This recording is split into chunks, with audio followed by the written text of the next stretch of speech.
E aí, pessoal, tudo bem? Beleza? Bom, vamos lá. A gente acabou de vir de umas fases do programa onde vocês fizeram intensas entrevistas, aprenderam muito, alguns já entenderam uma direção de negócios, etc. Antes de a gente passar para a segunda fase, que a gente estava vindo no teste do problema e para teste da solução, a gente tem um ponto de decisão agora para provocar em vocês, que é o nosso ponto que a gente chama de manter ou pivotar.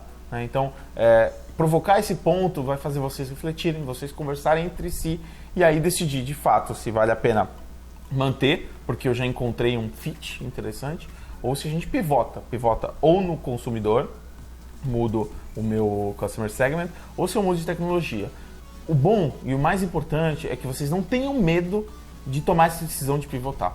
Né? É muito mais barato para vocês pivotarem do que continuar com uma solução que não vai dar certo de nenhum jeito e vocês vão gastar mais tempo da vida de vocês fazendo algo que não funciona. Então, esse momento é importante para a gente, mas principalmente é um momento de decisão entre vocês, sócios dessa futura startup. Beleza? Bom, vamos lá, vamos em frente. Antes da gente começar a falar de como se toma uma decisão dessa, como manter ou pivotar, é importante só retomar e lembrar algumas coisas que a gente falou no primeiro workshop, tá?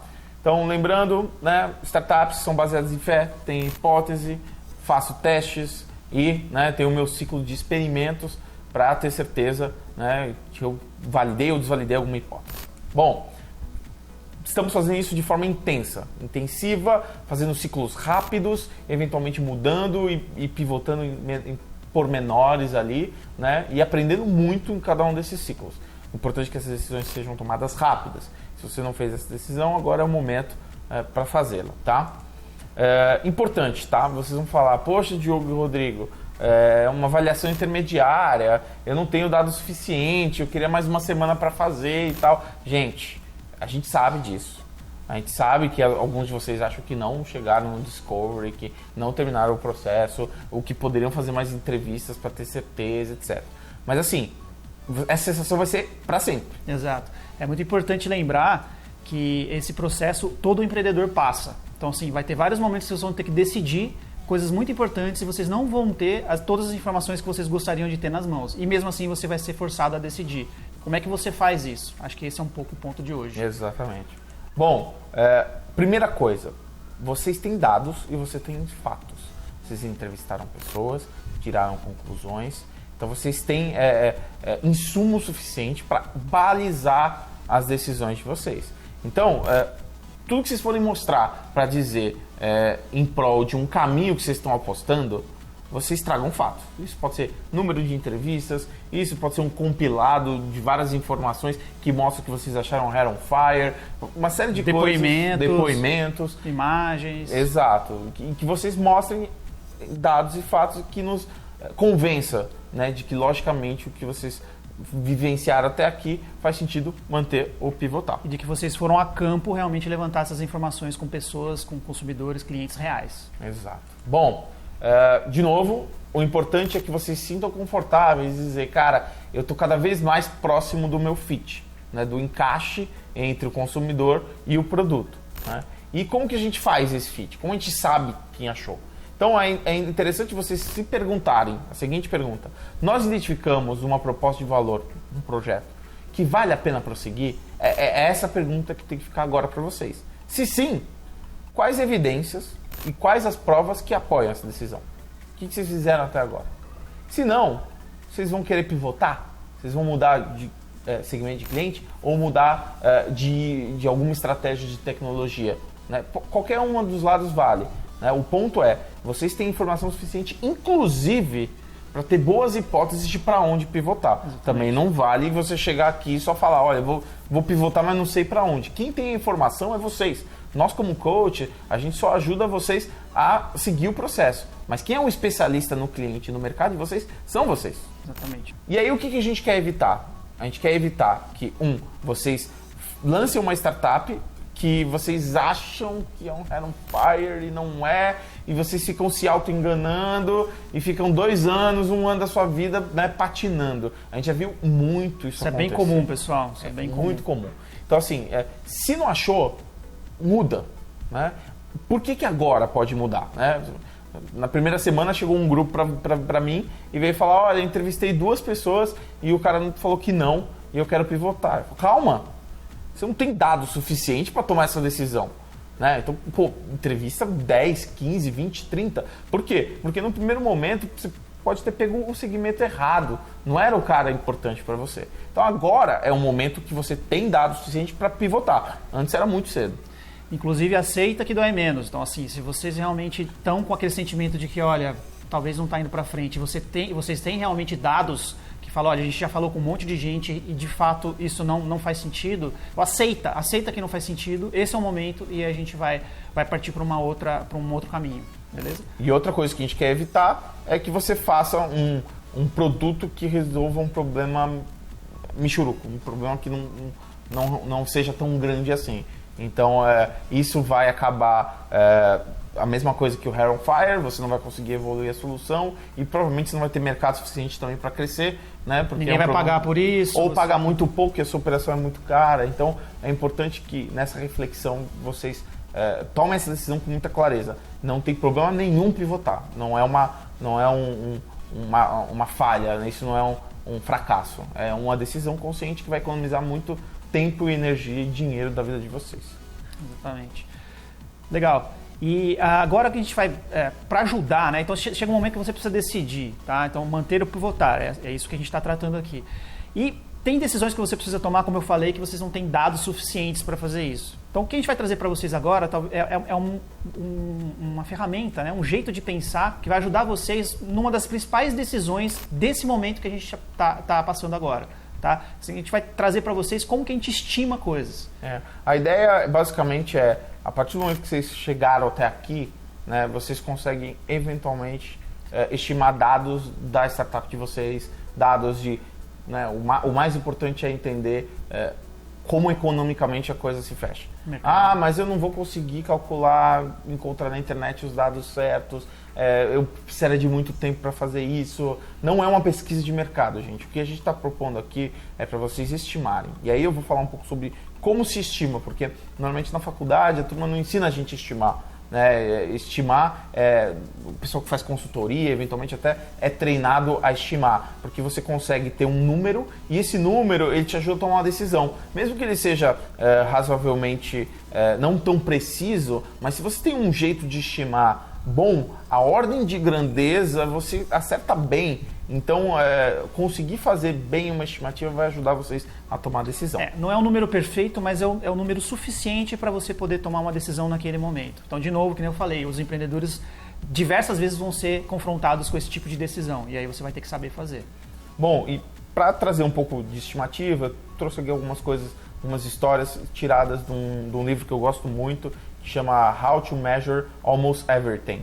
E nesse livro, ele traz algumas histórias. Por exemplo, uma das frases que eu gosto muito desse livro, que é do George Box, que é um estatístico, que ele fala que essencialmente todos os modelos estão errados, mas alguns são úteis.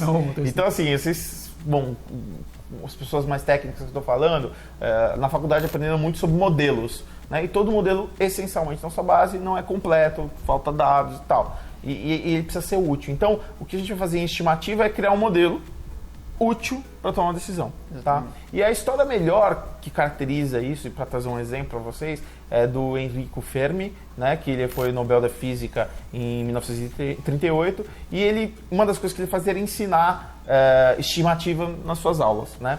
E uma das histórias mais interessantes dele é como ele fez para estimar a energia de explosão de uma bomba atômica. Né? Então, como que eu estimo isso aí? Né? Você não vai lá, né? No centro da explosão, me diz. Na época, como que você, equipamento vai explodir? Então, assim, ele fez de uma forma muito engenhosa, porque ele mediu indiretamente. Assim, normalmente, a estimativa tem essa noção de pegar um número de forma indireta. O que ele fez? Ele estava na base de teste da bomba, né? A bomba estava sendo estourada lá na outra ponta do deserto, estava a uma distância segura.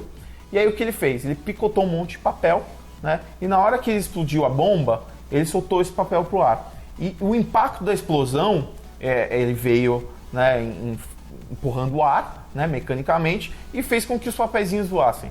O que ele fez? Ele mediu a distância da onde ele estava, com os papeizinhos picotados para trás, conseguiu estimar a partir de fórmulas físicas, né, de mecânica de ondas, e conseguiu, a partir disso, estimar quanto que era o poder e a energia da explosão da bomba, né? Então, uma coisa super simples, ele mediu de forma indireta e conseguiu ter um número que estava muito próximo do real, tá? Bom, uma das coisas que ele fazia e que ele ensinava na sala de aula dele era o desafio do quantidade de números de afinadores de piano em Chicago em 1930, né? Se eu perguntasse para vocês como que vocês estimariam isso, vocês saberiam fazer isso agora de cabeça? Então, né? Vou mostrar mais ou menos como que é o raciocínio e aí vocês vão entender o que é uma estimativa e aí vocês vão poder fazer isso para os dados de vocês, tá? Então, estimativa é o seguinte: quanto que é uma população de Chicago? Vai. 3 milhões de pessoas em 1930. Isso é eventualmente um dado que vocês até conseguem hoje em dia. Vai no IBGE e tal, consegue. Beleza. Uma média de pessoas que moram em casas, né? Na época, as famílias não tinham tanto, pode ser 2, 3 pessoas, você escolhe. Se quiser pôr até 2,5, pode ser que seja um cálculo razoável. Bom, agora uma estimativa importante. Então, a ideia de porcentagem de casa que regulam constantemente piano, porque não é todo mundo que regula constantemente. Eu não sei, é complicado fazer, mas fala um range, então, se você não sabe exatamente acho que não é menos que 1 em 10 casas, e não é mais do que 1 em 10, e não é menos do que 1 em 30, tá? Então, tá bom, ok, tá nesse range, eu posso escolher um número ali para fazer esse cálculo. Quanto que é a frequência necessária de afinação do piano? Uma vez por ano? Máximo 2, mas uma. Uma vez por ano, beleza. E quantas vezes num ano um afinador de piano trabalha? Não é 360, vai... Não é 365, porque senão ele está trabalhando todos os dias da semana. Você faz 250, dias úteis, ok, dias úteis, beleza. Cara, eu peguei uma série de dados que não me dizem exatamente quantos afinadores de piano, mas eu consigo formar uma fórmula. E uma fórmula, a partir desses dados todos estimados, eu vou chegar a um número de afinadores de piano em Chicago que, normalmente, quando você faz essa conta, ela dá bem próxima do real. Né? Não é um número perfeito, mas é uma informação útil que a gente faz. E você consegue... Você não ia fazer o censo de afinadores. Não existe um site de afinadores de piano em Chicago para você contar. Então, assim, não vai ter isso. Você não vai ter também para sua startup. Então, você vai precisar fazer uma série de estimativas, pegando dados do IBGE, dados do MEC, dados do não sei o quê, e conseguir fazer... eventualmente, no seu feeling, fazer algumas estimativas, algumas projeções de ideias de porcentagem ali dentro. Então aqui, população dividida por pessoas por casa, porcentagem de casa com piano, afinadores de piano por ano, divide afinadores de piano por dia, dias de trabalho, você consegue aí chegar nesse resultado. Beleza? Faz sentido? Então beleza. Legal. Bom, o Henrico Fer me perguntou quantos afinadores de piano tinha em Chicago. Já o AWC vai fazer uma outra pergunta para vocês. Se vocês quiserem calcular o número de afinadores, fiquem à vontade. Mas aqui na AWC a gente vai perguntar para vocês uma pergunta bem simples ou não. Uma pergunta, na verdade, que vai trazer uma decisão que tem a ver com o que a gente está falando, manter e pivotar, tá? Uma decisão muito importante. Quanto dinheiro tem na mesa? Então isso pode influenciar diretamente a decisão de vocês de manter ou pivotar. Se vocês estão na dúvida entre manter e pivotar, de repente uma estimativa sobre quanto dinheiro tem na mesa, quanto dinheiro tem nesse mercado, pode levar vocês a uma decisão mais crítica em relação a isso, entre manter e pivotar. Legal? E dentro dessa pergunta, quanto dinheiro tem na mesa, vai envolver uma série de outras, né? E aí vocês eventualmente vão ter que fazer esses cálculos. Então quanto deve ser o meu preço? Como que eu consigo ver o meu preço? Eu vejo pelos meus concorrentes. Eu vejo, mas eu não tenho concorrente direto. Eu vejo então quanto tempo o cara demora, gasta, vezes o salário dele.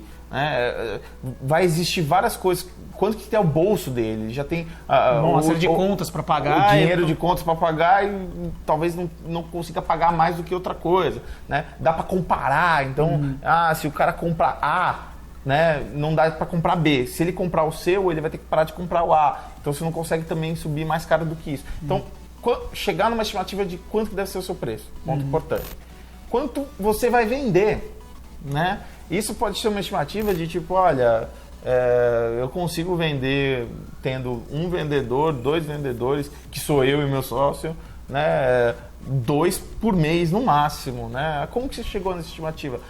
Cara, sei lá, eu acho que tem um outro mercado aí que tem outras pessoas que conseguem fazer essa conversão desse jeito. Acho que dá para vender. Eu falei com um cara que vende máquina igual e ele consegue vender tanto por mês, então me parece um número razoável. E aqui entra também uma questão assim, que nem a gente falou, vocês já têm informação suficiente agora para estimar por exemplo, quando você vai vender. Se você faz uma máquina muito complexa ou você tem uma solução muito complexa, óbvio que eventualmente você já pressupõe que você vai vender um pouco menos de unidades.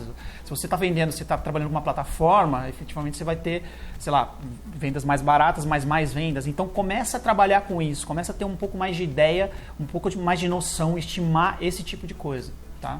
Importante também estimar quanto que vocês vão precisar para operar. Então não é só a máquina que tem custo.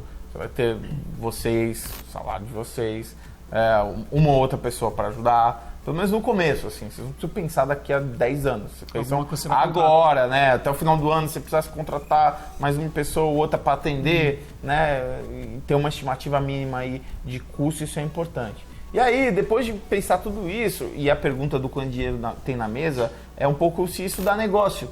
Se isso para vocês é bom. Né? Então, pode ser um negócio escalável, um unicórnio e tal, né? Mas também pode ser um negócio bacana, do tipo, cara, sei lá, eu empreendo, cada um dos sócios aqui consegue tirar uns 5 pau por mês, tá bom para mim no primeiro ano, começa, depois eu vejo se o negócio escala ou não, ou eu faço outro produto. O mais importante é que vocês reflitam, né, depois de fazer as estimativas, se isso dá negócio para vocês, beleza? Bom, então a pergunta que fica é essa: quanto dinheiro tem na mesa? E a gente vai esperar que vocês façam essa conta e apresentem pra gente, tá? Então é importante fazer estimativa em relação ao negócio, preço, custo, despesa, fazer análise comparativa competitiva, levantar dados e fatos colhidos nas entrevistas para validar que vocês têm um fit, né? E aí vocês vão ter que fazer o quê? Montar uma apresentação pra gente, para apresentar no nosso próximo encontro, com a decisão do manter e pivotar. Importante, tá? A gente coloca uma sugestão de 7 slides, mas, gente, não é necessariamente 7 cravado, tá? A gente põe essa sugestão para não ficar muito longo. Eu acabei chegando às 8, 9, a 10 slides, tem um slide que eu passo mais rápido, não tem problema. Né? É só importante não passar muito dessa ordem de grandeza, porque senão a apresentação é muito longa. Então a ideia é que vocês montem essa quantidade de slides mostrando esses números, a decisão manter e pivotar baseada em fatos e dados e eventualmente essa estimativa de quanto dinheiro tem na mesa. Tá, e tem uma questão importante também.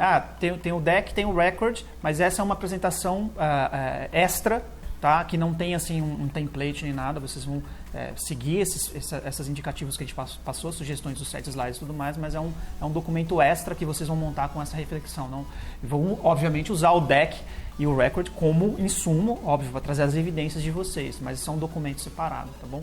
Beleza? Beleza? Então, responder. Que evidências vocês estão baseando a sua decisão? Quais os insights críticos? Quais as métricas para construir que afirmam a sua decisão? Até que ponto o seu processo de Customer Discovery validou sua conclusão? E o que você precisa fazer em seguida para validar a sua conclusão?